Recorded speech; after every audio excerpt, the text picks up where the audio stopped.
De protagonistes de conte La Blancanieves, a superherois o futbolistes d'èlit. el marit. A Benicarló, des de fa 4 dècades, la mona de xocolata s'ha fet un lloc en les prestatgeries dels pastissers. Un padre ve así, mi madre de Benicarló, pues poquito a poquito van importando así. No era fàcil introduir-lo.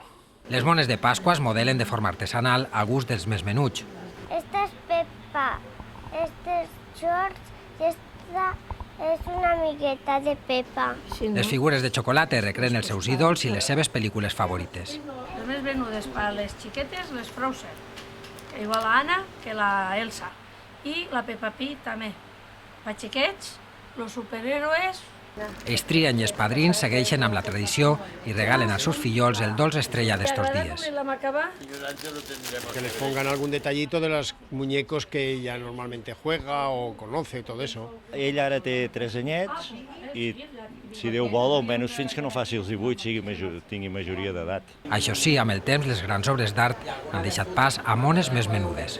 Un castell de 60, 70... Només en esta pastisseria es vendran aproximadament unes 300 mones, una tradició molt dolça que deixa amb la boca oberta els més golosos. El escaparate, el cristal. ¿Has visto a Mickey y a Minnie? Mira los Minions.